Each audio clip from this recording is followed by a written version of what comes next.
मैं भूपेंद्र कुमार शुक्ला आपके लिए लेकर के आया हूं ब्रह्मांड और हमारा सूर्य।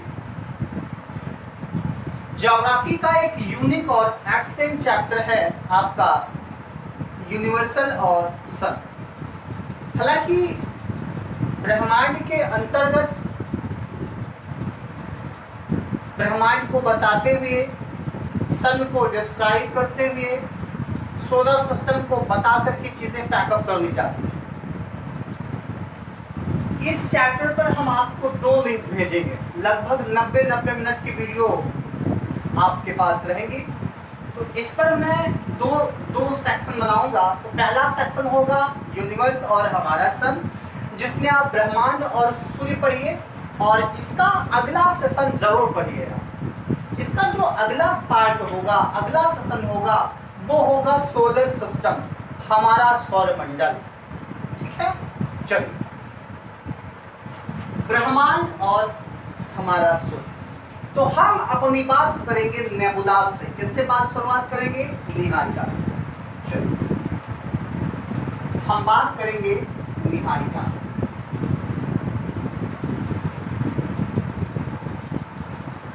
निहारिका इसे इंग्लिश में नेबुलास कहते हैं। निहारिकाओं से आकाशगंगा,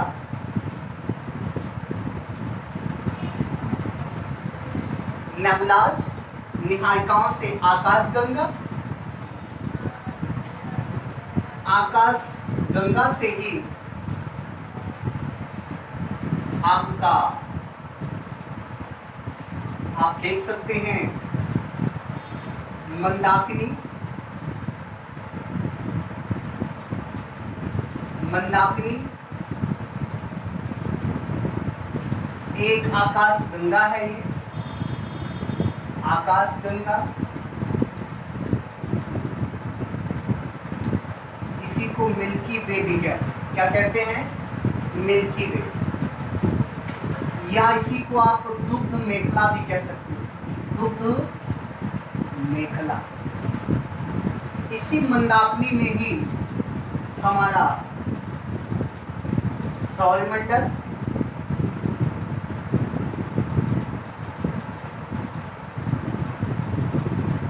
सोलर सिस्टम। ठीक है, सोलर सिस्टम। इस सोलर सिस्टम में हमारा सन और सूर्य से लगे हुए समस्त प्लैनेट्स, इन्हीं ग्रहों में आपकी पृथ्वी, और इस पृथ्वी में आपका महाद्वीप एशिया, एशिया में 47 देश, इन्हीं देशों में आपका इंडिया, और इस भारत में आप देख सकते हैं 29 स्टेट। ठीक है, इस भारत में 29 राज्य, इन्हीं राज्यों में सबसे अधिक पॉपुलेशन आपके यूपी की है। ठीक है, इस यूपी में अगर मैं बात करूं तो 75 डिस्ट्रिक्ट हैं। कितने जिले हैं? 75 जिले हैं। इन्हीं 75 जिलों में आपका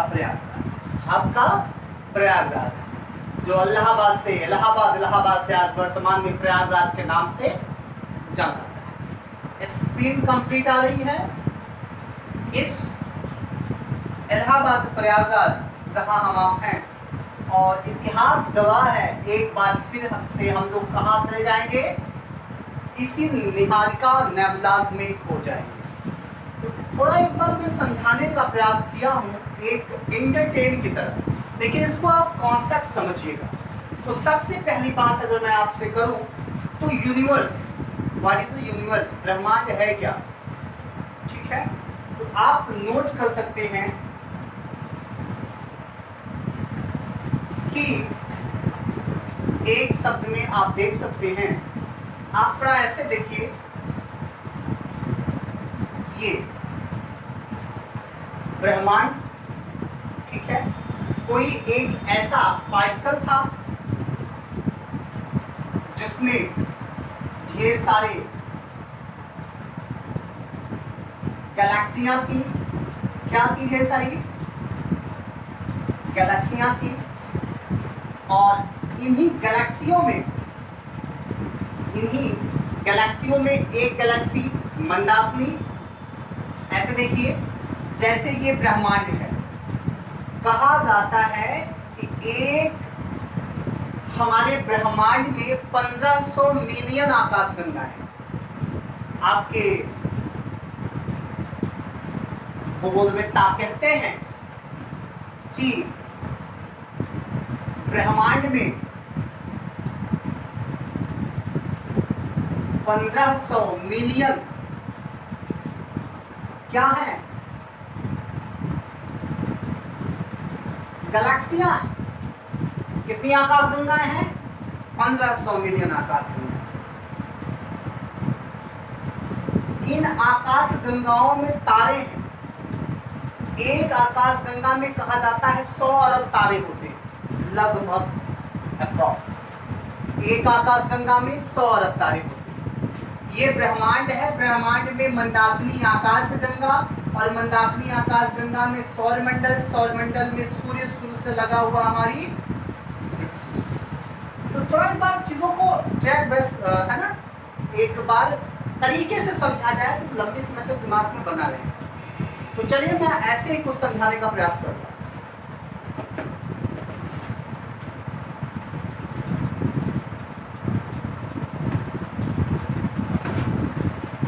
कहा जाता है 140 ईसा पूर्व नाम मिलता है टालमी। किसका नाम मिलता है? टालमी। ठीक है।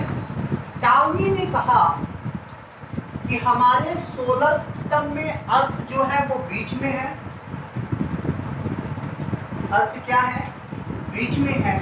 इसी से लग करके सभी चीजें क्या कर रही हैं? अर्थ की परिक्रमा कर रही हैं। समझिएगा बातों को। जिसमें आपका सन भी है, जिसमें आपका सन भी। यही बात उन्होंने कहा।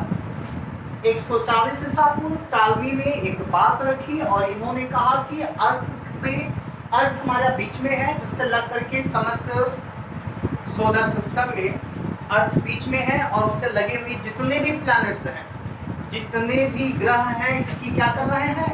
परिक्रमा कर रहे हैं। ठीक है। अच्छा, आप समझिए।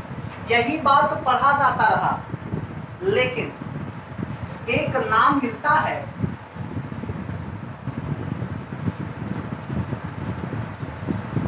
एक नाम मिलता है कापोर्निकस। क्या नाम मिलता है? कापोर्निकस।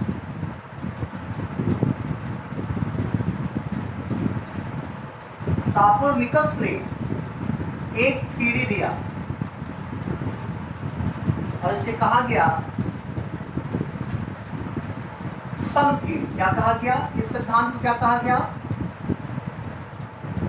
सन। तो प्रश्न कई बार एग्जाम में पूछा जाता है कि सूर्य सिद्धांत का प्रतिपादन किसने किया था? सॉरी, इसको डिस्क्राइब किसने किया था? किसने किया था? कापोर्निकस ने किया। कापोर्निकस ने ही सबसे पहले बताया था कि सोलर सिस्टम में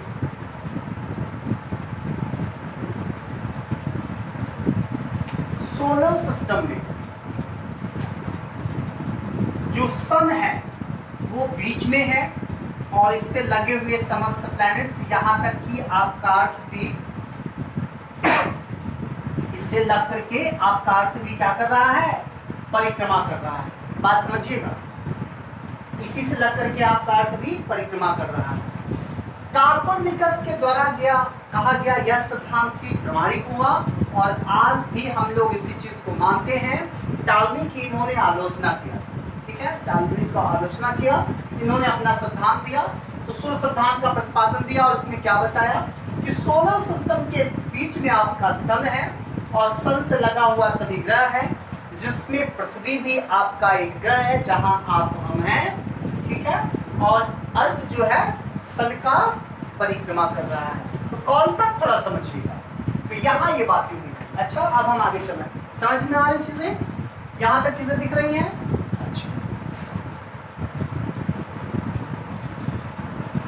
नेबुलाज एक तरह से आप समझिए कि धुआं का, धुआं धुंध, ठीक है, जो डस्ट है, जो स्मॉग है, धुआं है, गैस है, इसी से नेबुलाज बनता है। तारे कैसे बनते हैं? दिस इज स्टार, तारा, ठीक है, इसी से गैलेक्सियां बनती हैं और गैलेक्सियों से ही ढेर सारी गैलेक्सियां मिलकर के यूनिवर्स का निर्माण करती हैं। अगर मैं ब्रह्मांड की बात करूं तो थोड़ा सा पोलाइटली मैं उस पर फोकस करना चाहता हूं। अगर मैं आपसे ब्रह्मांड की बात करूं तो ब्रह्मांड की उत्पत्ति के लिए दो थॉट आते हैं सामने, ड्यूलिप कॉन्सेप्ट, म्यूलिप कॉन्सेप्ट, द्वैतवादी अवधारणा, अद्वैतवादी अवधारणा, ठीक है, ये पूरा चैप्टर है एक बड़ा। तो ब्रह्मांड की उत्पत्ति में अगर हम बात करें तो मत्स्य पुराण में, श्रीमद् गीता में भी कई जगह बहुत सी बातें कही गई हैं। धर्मशास्त्रों में कुरान की कॉन्सेप्ट को लेकर के अगर हम देखें तो वहां पे भी बातें कही गई हैं कि ब्रह्मांड कैसे लाइफ में आई, कैसे पैगंबर मोहम्मद साहब ने बातें की और कैसे ये प्रोसेस हुआ। लेकिन भूगोल तर्क संगत होना चाहिए, वैज्ञानिक होना चाहिए, है ना, तर्क संगत होना चाहिए, लॉजिक प्रूफ करना होता है, भूगोल में प्रूफ करना होता है। तो इसके लिए दो अवधारणा आती है, अद्वैतवादी अवधारणा और द्वैतवादी अवधारणा।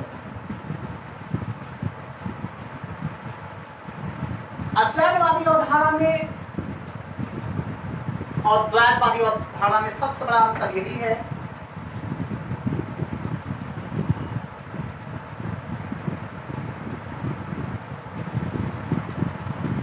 अवधारणा मतलब कॉन्सेप्ट, विचार। अगर मैं बात करूं सबसे पहले अद्वैतवादी अवधारणा की, तो इसमें कांट, हेगल, बोधा तमाम नाम आते हैं। इन लोगों ने कहा कि दो स्टार थे, दो ऐसे स्टार थे, दो ऐसे अणु थे जो आपस में टकराए और क्या हुआ, ब्रह्मांड अस्तित्व में आ गया। लेकिन इनकी बातों का आलोचना किया गया। अद्वैतवादी अवधारणा को पैतृक अवधारणा भी कहा जाता है। क्या कहा जाता है? पैतृक अवधारणा। इसके समर्थकों में नाम मिलता है कास्टर, बफेट, जार्ज लमेत्रियर, ठीक है। इसी के समर्थक हुए थे बेल्जियम के थे, बेल्जियम के रहने वाले थे, नाम मिलता है जार्ज लमेत्रियर। यहां से प्रश्न बहुत बनता है, तो इस पॉइंट्स को थोड़ा पकड़िएगा। तो बेल्जियम का निवासी जार्ज लमेत्रियर ने 1894-96 के नियर अबाउट एक थॉट दिया, बिग बैंग थ्योरी। क्या दिया था इन्होंने? Big bang theory. और इस बिग बैंग थ्योरी में ही ब्रह्मांड के उत्पत्ति को इन्होंने समझाया, ठीक है, तो ब्रह्मांड कैसे अस्तित्व में आया। तो याद रखना है कि ब्रह्मांड के लिए दो अवधारणाएं निकल करके सामने आई, अद्वैतवादी, द्वैतवादी। द्वैतवादी अवधारणा ने बताया कि दो पिंड टकराते हैं और ब्रह्मांड अस्तित्व में आता है। अद्वैतवादी कॉन्सेप्ट के अंतर्गत बताया गया, इस थॉट के अंतर्गत बताया गया कि एक ही ऐसा नेबुलाज है, एक ही ऐसा पिंड है जिससे ब्रह्मांड अस्तित्व में आ गया, यहाँ दो पिंडों के टकराने की जरूरत नहीं थी। जार्ज लमेत्रियर का समर्थक थे वैगनर महोदय, उन्होंने यही बात को आगे बढ़ाया। तो ये ज्यादातर प्रमाणित है, बिग बैंग थ्योरी देने वाला जार्ज लमेत्रियर, जिन्होंने 1894 नियर अबाउट 96 में इस कॉन्सेप्ट को दिया था और ये ही ज्यादा प्रमाणित हुआ। इतनी बात समझ में आ गई? आगे चला जाए, आप इसको देख भी सकते हैं, अपडेट हो लीजिए। आगे चलो।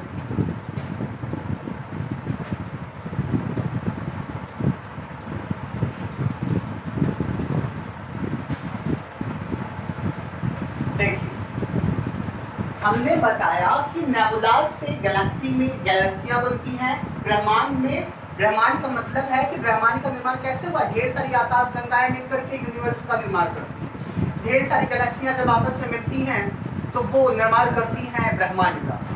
तो आकाश गंगाओं से ही ब्रह्मांड अस्तित्व में आया। ऐसे ही आकाश गंगाओं में एक आकाश गंगा होता है मंदाकिनी। क्या होता है? मिल्की वे होता है। ठीक है, ऐसे ही आकाश गंगाओं में एक आकाश गंगा होता है मिल्की वे। ये मिल्की वे को दुग्ध मेखला, मंदाकिनी आदि नामों से जाना जाता है। इसी में है आपका सोलर सिस्टम, और सोलर सिस्टम सौरमंडल, जिसमें बीच मध्य में सन है।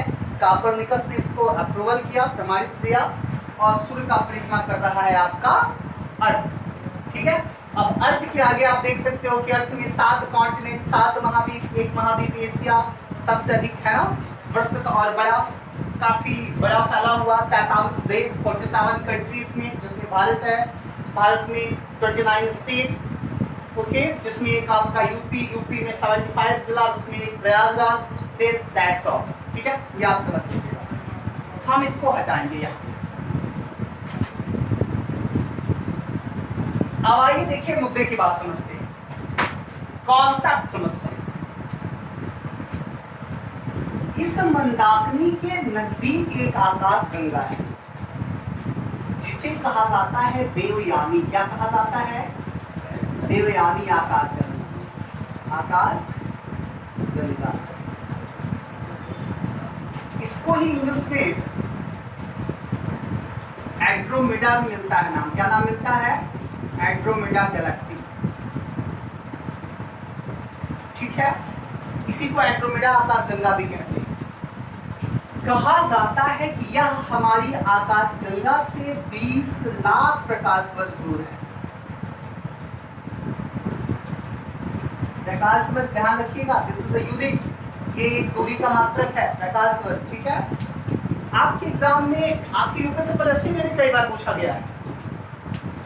पूछा गया था कि हमारी मंदाकिनी आकाश गंगा के नियरेस्ट कौन सी गैलेक्सी है, कौन सी आकाश गंगा है? तो कौन सी है? प्लीज ध्यान दीजिए, देवयानी आकाश गंगा। कितना नजदीक? 20 लाख प्रकाश वर्ष, 20 लाख है ना, 20 लाख लाइट ईयर्स, ये इतना दूर है। ओके, हमारी मंदाकिनी आकाश गंगा से कहा जाता है 28,000 प्रकाश वर्ष दूर। 28,000 प्रकाश वर्ष दूर क्या है? हमारा सोलर सिस्टम। कौन है? हमारा सौरमंडल है। तो इस मंदाकिनी से 28,000 प्रकाश वर्ष दूर हमारा सौरमंडल है, और देवयानी क्या है? एंड्रोमेडा। ये आपकी मंदाकिनी के नजदीक की आकाश गंगा है। ठीक है, अच्छा अब देखिए, सोलर सिस्टम के संबंध में प्रश्न बनता है कि हमारी पृथ्वी या हमारा सौरमंडल कैसी आकृति में स्थित है, कैसी डिजाइन, किस तरह की आकृति में स्थित है। याद रखना है, हमारी मंदाकिनी आकाश गंगा से 28,000 लाइट ईयर दूर, इसी के दूसरे छोर पर शब्द मिलता है सर्पिला स्पाइरल। ठीक है, घूर्णन सदिशा, सर्पिला घूर्णन सदिश, ये भी कई बार एग्जाम में पूछा गया।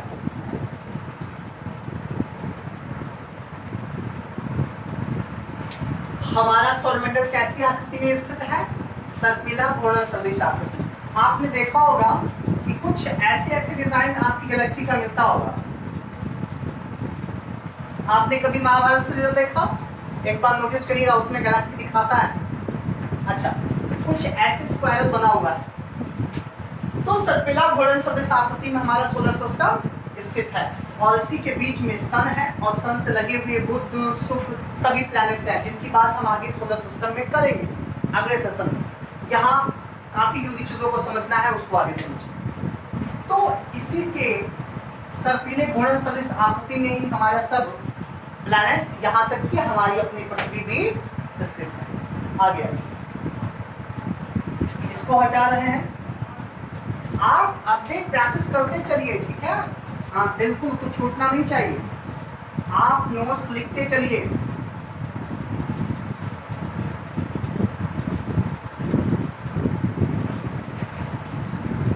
अब हम बात करेंगे अपने सन की।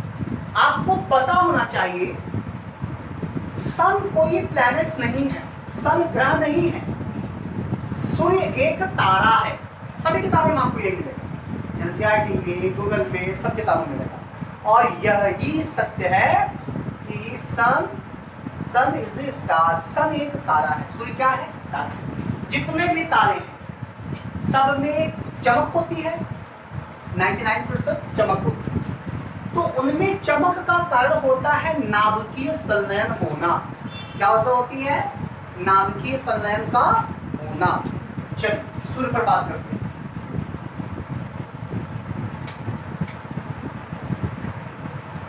सन पर बात करते हैं। नाभिकीय संलयन का होना किसी भी स्टार में आप देख सकते हैं। तो सूर्य भी चमकता है, तो जाहिर सी बात है कि इसमें ऊर्जा, सूर्य ऊर्जा का अच्छा स्रोत है। अच्छा स्रोत जो कभी लॉस हो, जो कभी खत्म हो।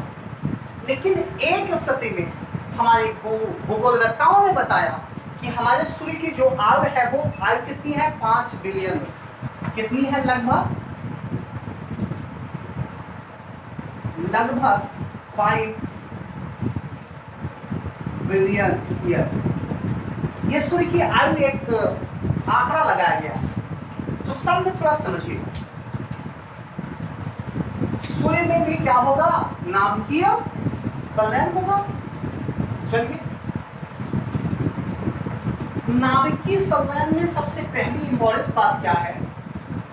हाइड्रोजन और हीलियम से यह प्रोसेस होता है। जैसे देखिए, हाइड्रोजन प्लस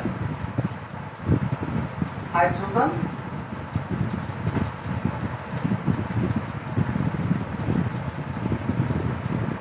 और हीलियम। ओके,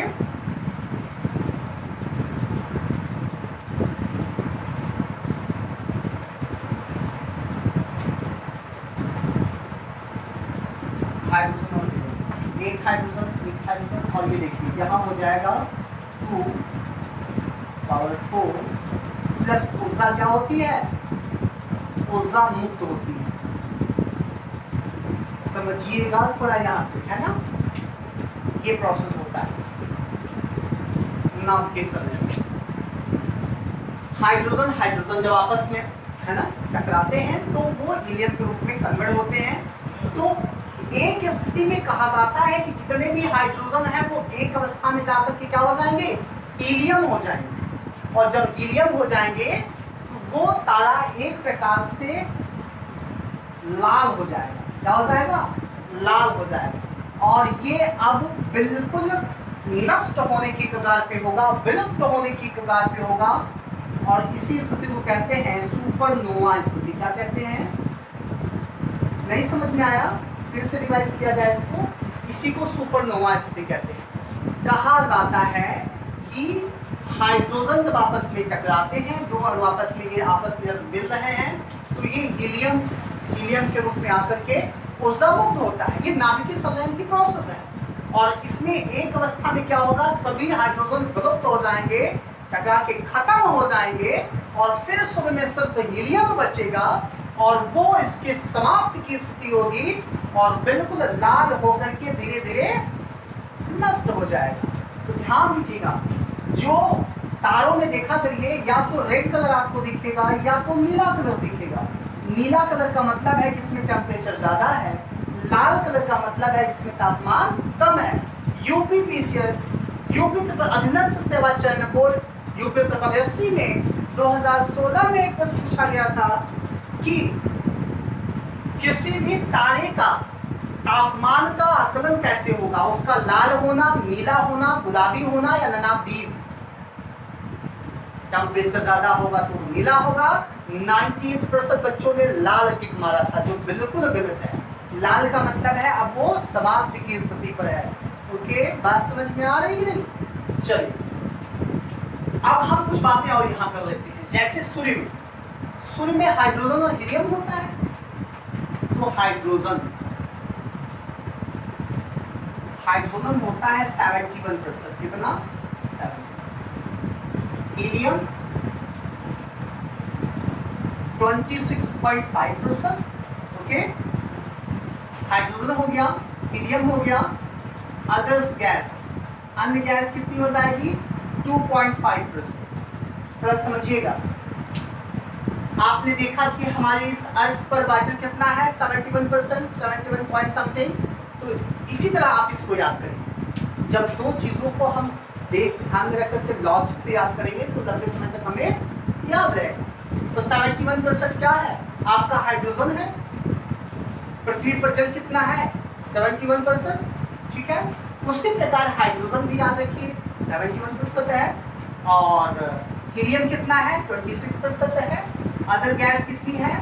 2.5%। तो ये कॉन्सेप्ट क्लियर हुआ? अच्छा, नाभिकीय संलयन से सुपरनोवा की स्थिति फिर से देख लीजिए। जब कोई तारा बिल्कुल नाभिकीय संलयन की प्रक्रिया में हाइड्रोजन उसमें खत्म होकर के हीलियम की प्रसन्नता बढ़ती जाएगी, तो धीरे धीरे समाप्त होने की कगार पर हो जाएगा, उसमें चमक कम हो जाएगी, वो लाल होना शुरू करेगा और धीरे धीरे खत्म हो जाएगा। इसी को सुपरनोवा स्थिति कहते हैं, the condition of the supernova. ठीक है, आइए इतनी बात समझ में आई? सो मोस्ट इम्पोर्टेंट इसमें पॉइंट आउट करके लिखते चलिए, यहाँ से प्रश्न बनते बहुत हैं। समझ में आ रहा?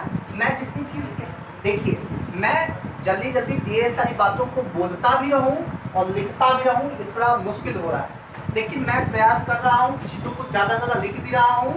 तो जो मैं चीज़ बोल भी रहा हूं उसको भी आप नोट करिए, क्योंकि प्रश्न वहां से भी कई बार बनते हैं। चलो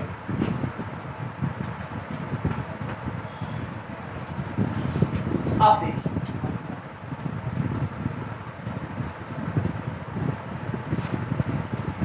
कहा जाता है ये हमारी अर्थ है। क्या है? अर्थ है। ठीक,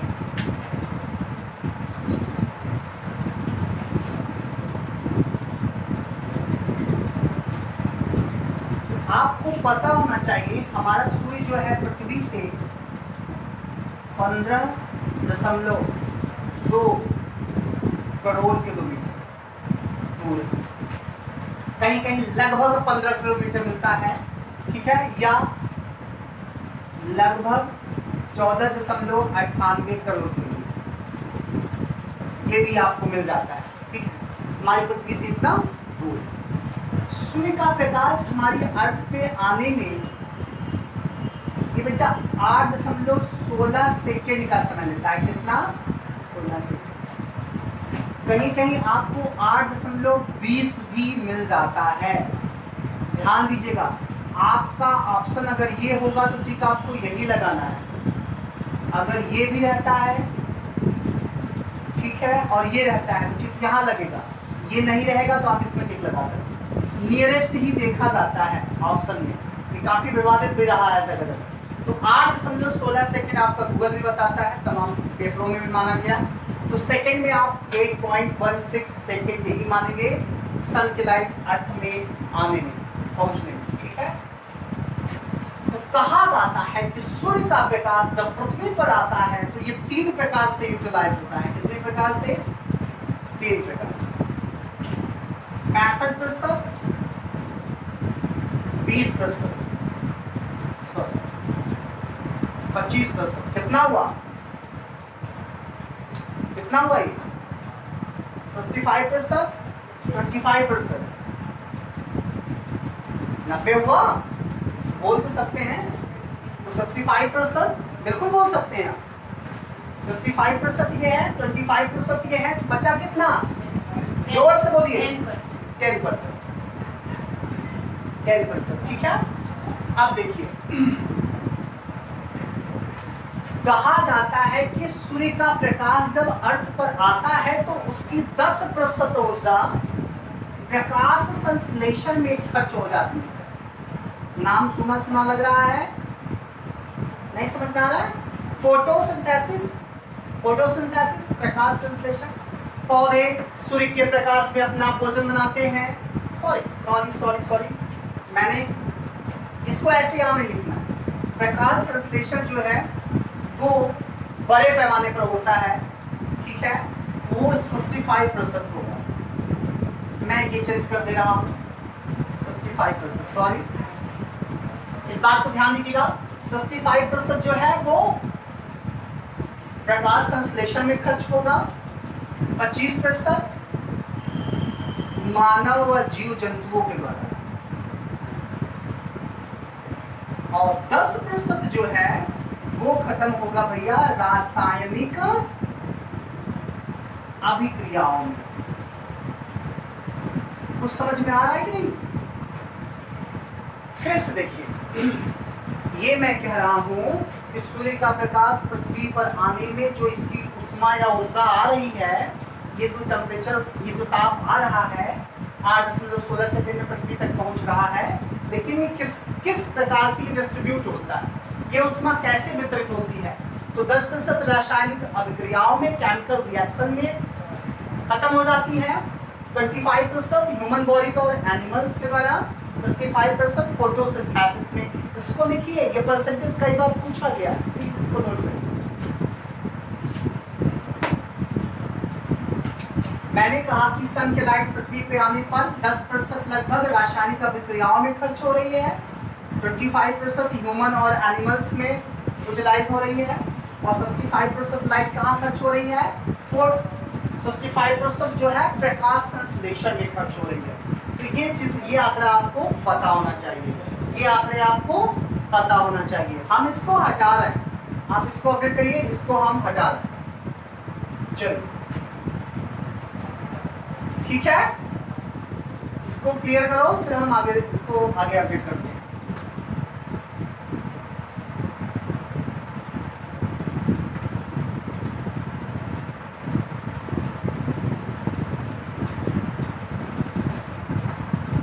अच्छा, सम में आगे देखिए,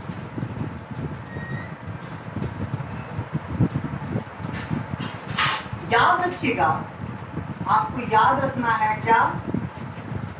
सूर्य के केंद्र का तापमान 15 मिलियन डिग्री सेल्सियस होता है। ये भी आपको याद रखना है, आरआरबी में, रेलवे में कई बार पूछा गया है। सूर्य के बाह्य सतह का तापमान ये होता है भैया 6000 डिग्री सेल्सियस।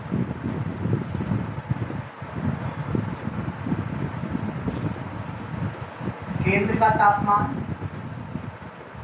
दिस इज बाह्य परत का तापमान।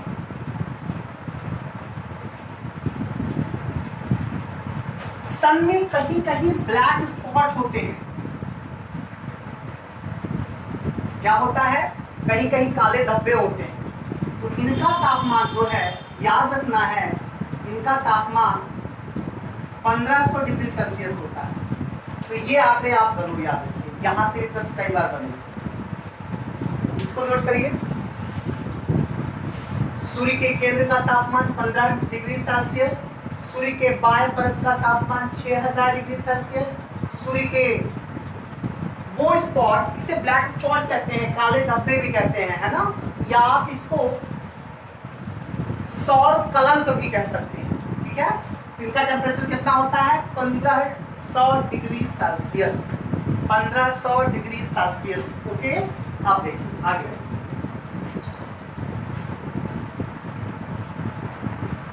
इतनी बातें क्लियर हो गई?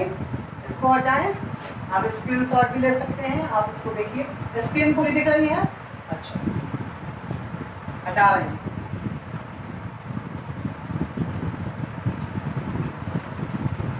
आप इसको ऐसे देखिए,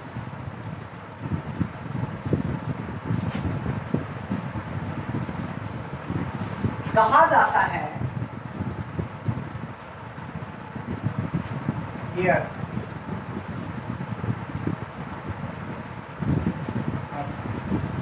सन है,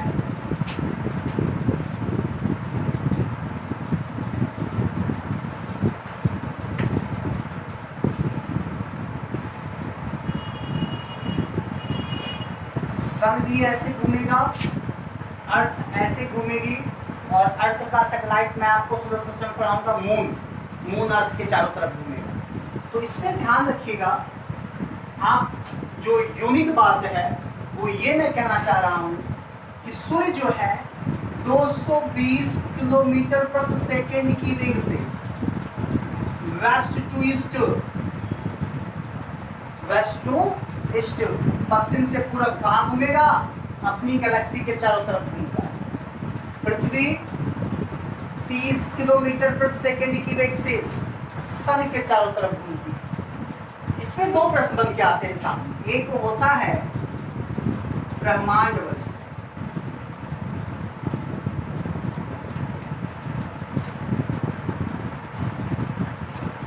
एक होता है सौरवश, 365 सही 1/2। एक साल में कितने दिन? 365 सही 1/2।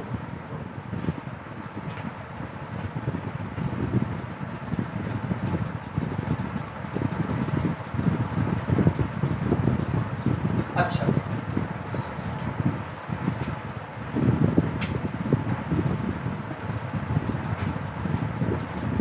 एक सौरवश 365 सही 1/2। कहीं कहीं 4 मिलता है, इसको देख लीजिएगा, है ना, कहीं कहीं 1/4 मिल जाता है। आप 365 याद रखिएगा, एक साल में 365 दिन। ये 25 करोड़ बस। तो अब आइए मैं बात करूंगा, आपके एग्जाम में पूछता है कि what is a universe year, what is a solar year. ब्रह्मांड वर्ष किसे कहते हैं या सौर वर्ष किसे कहते हैं, थोड़ा इसको समझिए।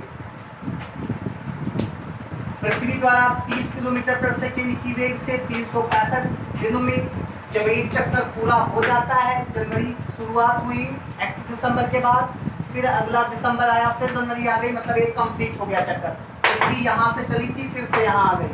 तो यह पृथ्वी द्वारा 30 किलोमीटर प्रति सेकेंड की वेग से इतने दिनों में पृथ्वी द्वारा पूरा किया गया एक चक्कर एक सौर वर्ष कहलाता है। क्या कहलाएगा? एक सौर वर्ष। समझ में आया? अगर यही ब्रह्मांड वर्ष पूछा जाए, यूनिवर्स ईयर किसे कहते हैं, तो सूर्य द्वारा 220 किलोमीटर प्रति सेकेंड की वेग से पश्चिम से पूरब 25 करोड़ वर्ष में जब एक चक्कर पूरा हो जाता है तो यह क्या कहलाएगा? एक ब्रह्मांड वर्ष कहलाएगा। लिख लीजिए, एक ब्रह्मांड वर्ष। ठीक है, क्या कहलाएगा? एक ब्रह्मांड वर्ष। तो एक सौर वर्ष क्या है? पृथ्वी का अपने स्थान से चल करके पुनः अपने स्थान पे आना, मतलब एक सौर वर्ष कंप्लीट हो गया। सूरज की अपनी गैलेक्सी के चारों तरफ चल करके पुनः अपने स्थान पे आना, एक ब्रह्मांड वर्ष कंप्लीट हो गया। तो ये है ब्रह्मांड वर्ष और सौर वर्ष। आगे इसको हटाएं। अच्छा,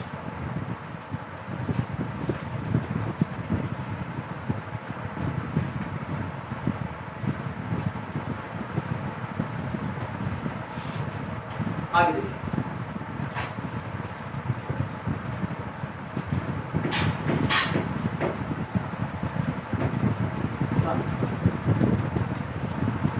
सूर्य की हम लोग यूनिट पढ़ रहे हैं।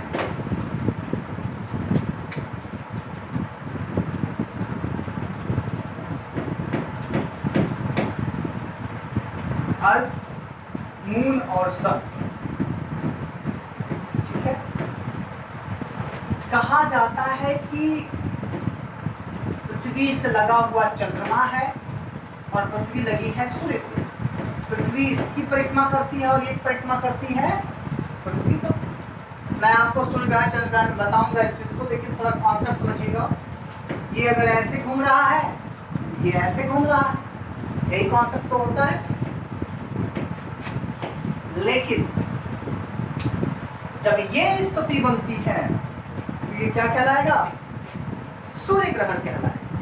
कभी कभी होता क्या है, आंशिक सूर्य ग्रहण हो जाता है। ये देखिए, कुछ भाग सूर्य का छुपता है और कुछ भाग नहीं छुपता। ये कंडीशन होगी सूर्य ग्रहण की। कैसी कंडीशन होगी? अर्ध सूर्य ग्रहण। लेकिन जब ये कंप्लीट सूर्य ग्रहण होता है, अगर सूर्य पूरा ढक जाए, इसे कहा जाता है पूर्ण सूर्य ग्रहण। इसी समय जब पूर्ण सूर्य ग्रहण होता है, क्या होता है?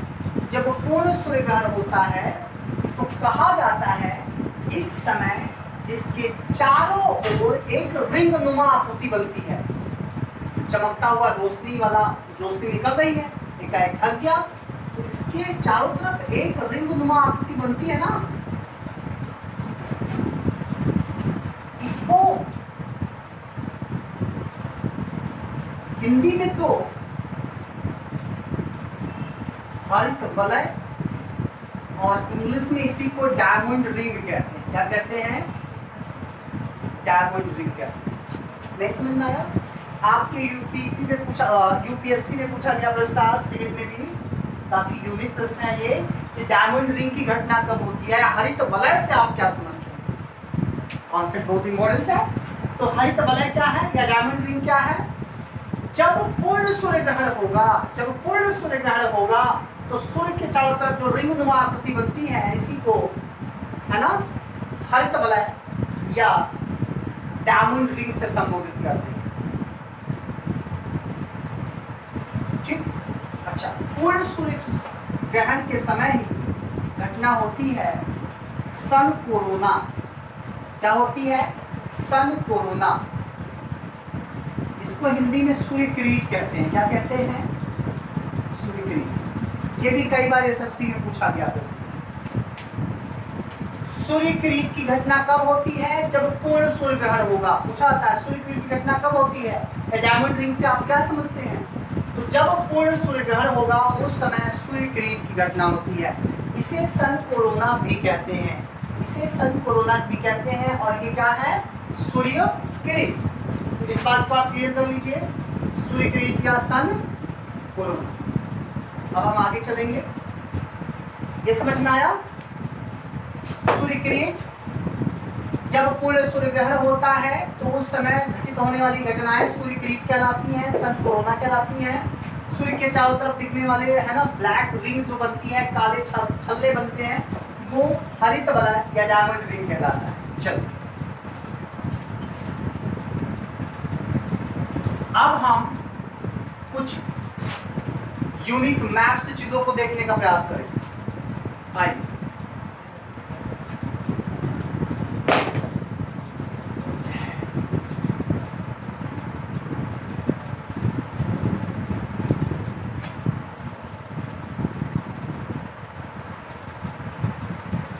यहां से प्रश्न बनता है बहुत। हमारी जो पृथ्वी है, आपको पता है कि सन के बाद बुध है, शुक्र है, तो करीब विनस, देन अर्थ है।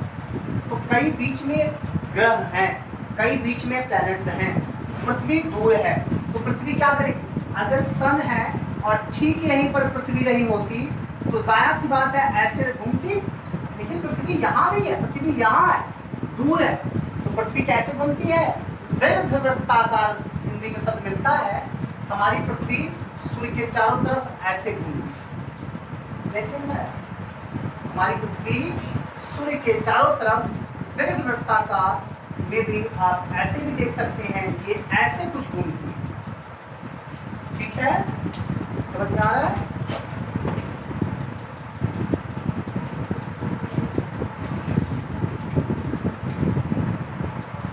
आपकी पृथ्वी ऐसे कुछ घूमती है, ऐसे। ठीक।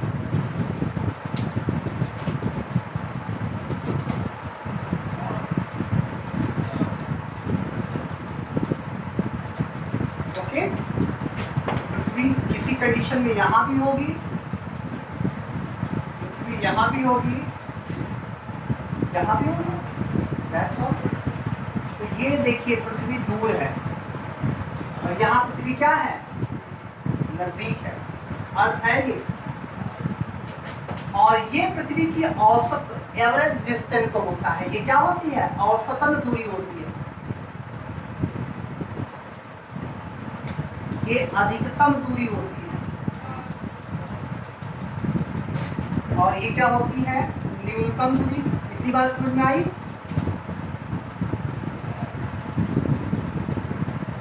ये एवरेज डिस्टेंस है ना, अधिकतम है और ये न्यूनतम। आई बात करें।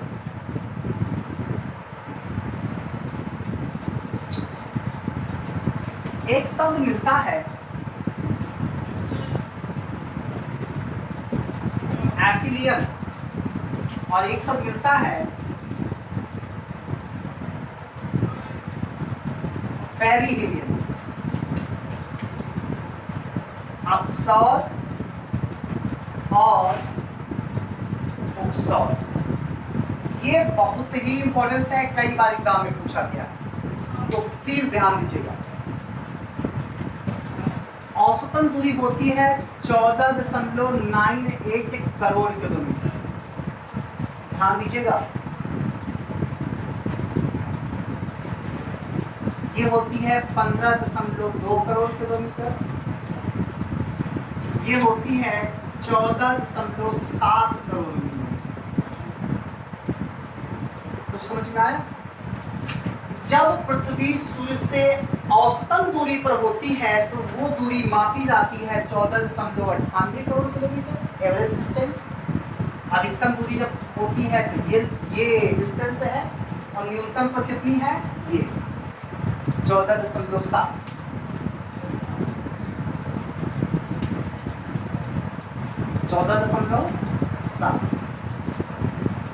उपसौर पेरिहिलियन।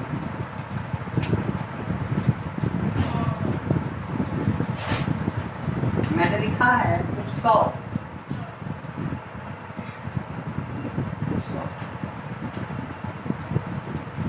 ये बात समझ में आ रही है यहाँ तक? पृथ्वी सूर्य से अधिकतम दूरी पर है, इधर न्यूनतम दूरी पर है, ये औसतन दूरी है। दूरियां भी मैंने अलग अलग लिख दी है। आप देखिए, हमारे भूगोलवेत्ताओं ने ये बात कही है कि जब पृथ्वी सूर्य से अधिकतम दूरी पर होता है तो वो घटना कहलाती है अपसौर।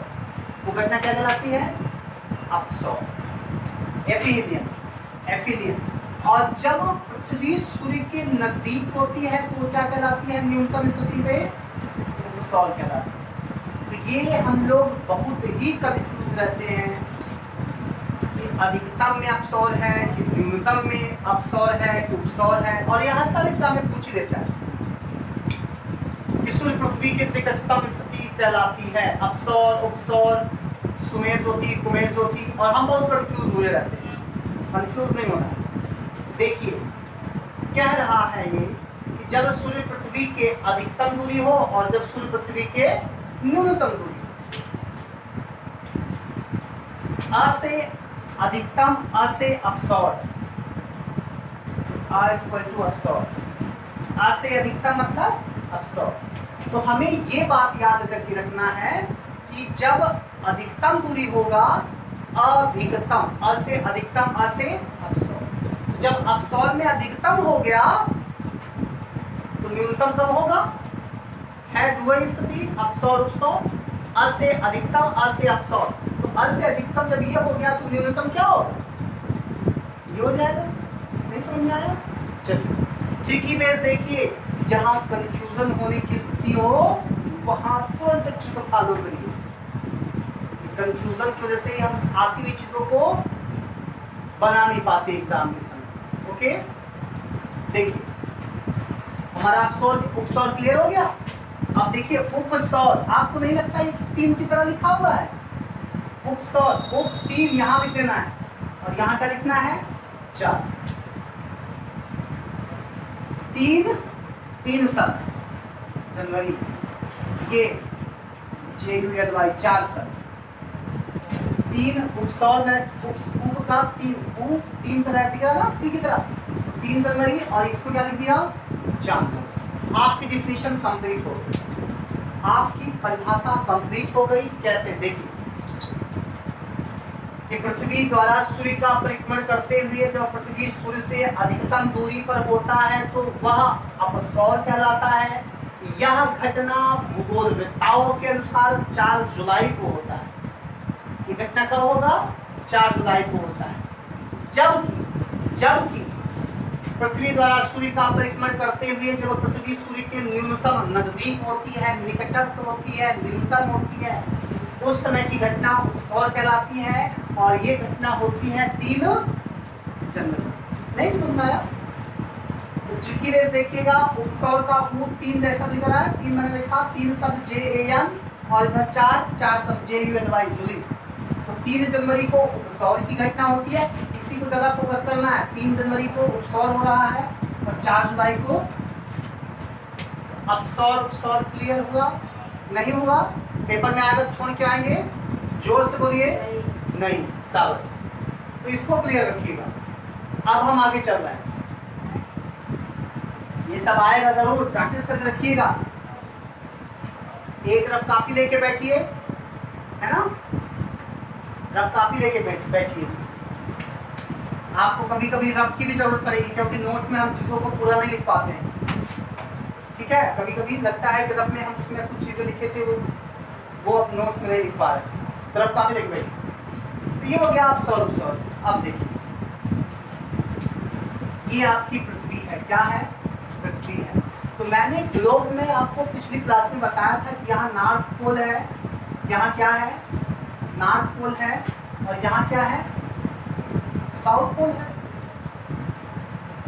ऐसे बताया था कि नॉर्थ पोल है और साउथ। पृथ्वी पर है ग्रेविटी। पृथ्वी पर क्या है? गुरुत्वाकर्षण है। और ये ग्रेविटी जो है पृथ्वी पर, ये जो पृथ्वी पर ग्रेविटी है, इसी से हमारा वायुमंडल भी पृथ्वी से लगा हुआ है। एटमॉस्फेयर पृथ्वी की ग्रेविटी से लगा हुआ है। कहा जाता है कि पृथ्वी के गुरुत्वाकर्षण से लगा हुआ हमारा वायुमंडल पृथ्वी के लिए एक कांच घर की भांति काम करता है, मिरर हाउस। ठीक है, तो अब देखिए, ये साउथ पोल पृथ्वी की ग्रेविटी से लगा हुआ है वायुमंडल। जो एयर है वो ऐसे चलती है, ऐसे। हालांकि वायु हमेशा लंबवत संचरित होती है, लंबवत फ्लो होती है, तो हालांकि एयर को ऐसे निकल जाना चाहिए, लेकिन होता क्या है, ये एयर सीधा न निकल करके इसको ऐसे घूमना पड़ता है। क्यों घूमना पड़ता है? समझ में आ रहा? क्यों? क्योंकि ग्रेविटी से लगा हुआ है। जैसे मैं एक लकड़ी का कुछ गुटका गाड़ दूं जमीन में, और वही है, कोई जानवर बांध दो, तो जब इसको मैं पीछे से किसी चीज से पुश करूं या लाठी डंडा मारूं, तो ये भाग कर कहीं और नहीं जाएगा, ये ऐसे तो घूम जाएगा। इसी ग्रेविटी मान लीजिए। ठीक है, चलिए फिर से बताने का प्रयास करता हूं कि हमारा जो वायु है, क्या वायु सीधे न निकल करके इसके चारों तरफ घूम जाएगा। क्यों? क्योंकि इसमें काम कर रहा है ग्रेविटी। तो आपको पता होगा, जब हम कहीं जा रहे होते हैं सीधे, तो बाइक अगर 70 में है, 60-70 की स्पीड में है, मुड़ना हुआ, तो हम लोग क्या करते हैं? 90 करते हैं, 95 कर लेते हैं। हम तुरंत 30-35 करते हैं। क्यों? क्योंकि हम ब्रेक लगाते हैं, नहीं गाड़ी पलट जाएगी। इतना तो आइडिया होगा। लेकिन इस वायु एयर के पास कोई ब्रेक वाली व्यवस्था नहीं है। तो ये करता क्या है, जिस स्पीड से आगे चल रहा है उसी स्पीड से ऐसे घूम जाएगा, फिर यहाँ तक जाएगा, फिर यहाँ पर तेजी से घूम जाएगा। तो कहा जाता है कि पृथ्वी की ग्रेविटी से लग करके हमारा वायुमंडल जब ध्रुवों पर तेजी से घूमता है, तो इस वायु और पृथ्वी के मध्य एक घर्षण काम करता है। क्या काम करता है? घर्षण फोर्स काम करता है, जिससे एक चमक पैदा होती है। क्या पैदा होती है? चमक, ज्योति। और ये सब नीचे तक दिख रहा है? नहीं दिख रहा है। यहां तक दिख रहा है? ये चीज दिख रहा है? देखिए, मैं कह रहा हूं कि कि जब पृथ्वी से लगा हुआ हमारा वायुमंडल तेजी से घूमता है तो यहाँ पर पृथ्वी के सतह और वायु के घर्षण के परिणाम स्वरूप एक ज्योति पैदा होती है। इसी को कह सकते हो चमक या लाइट, एक प्रकाश पैदा होता है। इसी को चंपक की किरण कहते हैं। क्या कहते हैं? चंपक की किरण। ये रेलवे का बड़ा उड़ता हुआ प्रश्न अक्सर पूछ लेता है। चंपक की किरण से आप क्या समझते हैं? आप देखिए, ये जो ज्योति है चमक, इसे हम लाइट कहते हैं।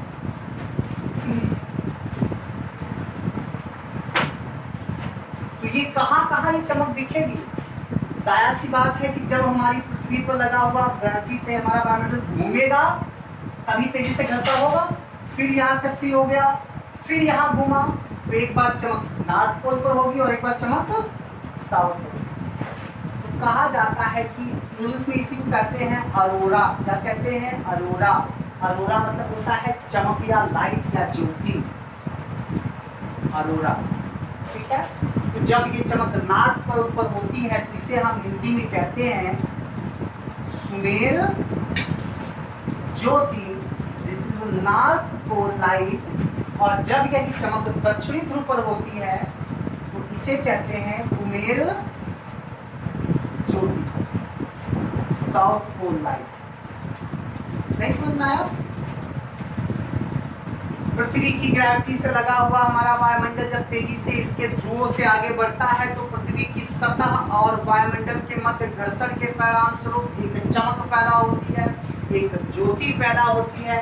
और इसी को चंपक की किरणें, ज्योति, अरोरा आदि के नाम से जानते हैं।